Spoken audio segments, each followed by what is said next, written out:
Hey folks, this is Philipp with the Everyday Fighter podcast. One of the things I love doing off the mat is cooking. All things kind of food and like fancy food and, cooking techniques and gadgets to cook. I love all of that.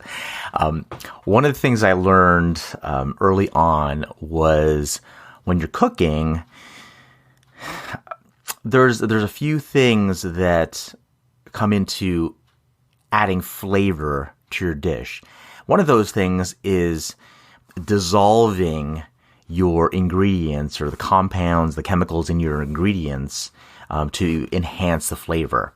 Now, prior to that, I only thought of dissolving things in water. Kind of like when I was growing up as a kid, make Kool-Aid, use water to dissolve that, right? And even when I started cooking, thinking about, you've got the brown bits down on the bottom of the pan. Well, there's a lot of flavor in there. So, okay, let me just add some water or even maybe something water-based like chicken stock to be able to pull out more flavor from that and make your dish taste better. But later on, I learned a couple of other things that you'd be able to use to dissolve compounds and extract more flavor. One of them is alcohol. Now, we see that a lot when you see kind of like fancy techniques, whether it's in a restaurant or somewhere else, where they would pour wine or some other kind of liquor, brandy or cognac or whatever it might be, onto a pan, and they'd use that to dissolve the little brown bits, the fond as they call it, down on the bottom of the pan. And before, I just thought of that as, okay, they're just looking to be fancy. Yeah, sure, the wine, the alcoholic beverage, it adds a bit of flavor to the dish as well, but it's really more for the show. And I learned that that's really not the case at all. In fact, there are some flavor compounds that are soluble, meaning you can only extract that actual flavor using alcohol. Water or water-based solvents, they don't work to do that. So you need the alcohol for that. Even further, I found out that there are some compounds that if you want to extract their flavor, you can only get them through fat. Now, fat has its own kind of flavor and that type of thing.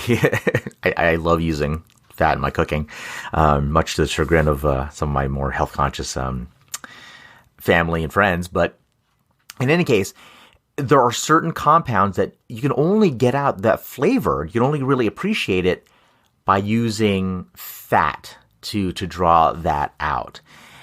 So that was something that I found really interesting as I learned about them in my cooking.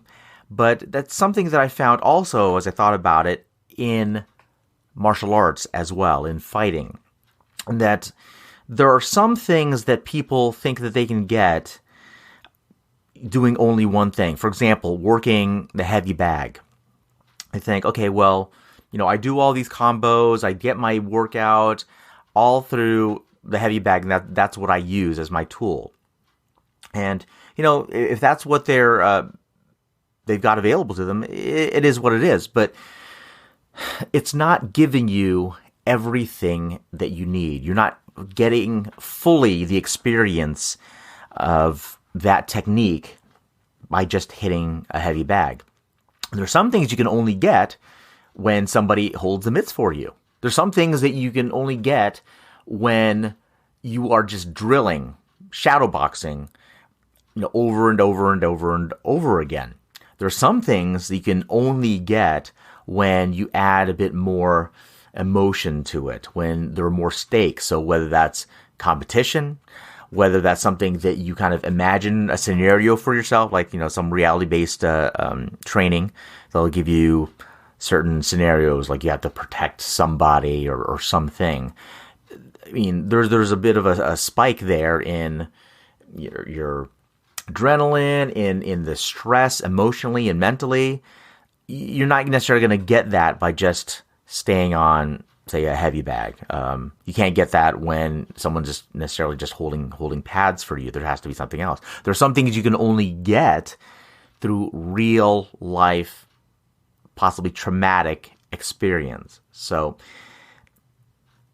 think about that when you are training and ask yourself, are there other ways that I'd be able to apply this technique, this concept, and change things up a bit so that I'd be able to get even more of an experience out of this, to add more dimensions to it so that I can get more mentally, physically, emotionally out of this particular technique as I train it, as I experience it, so that I can use it to my biggest advantage. That's it for today, folks. This is Philip with the Everyday Fighter Podcast. Talk to you next time.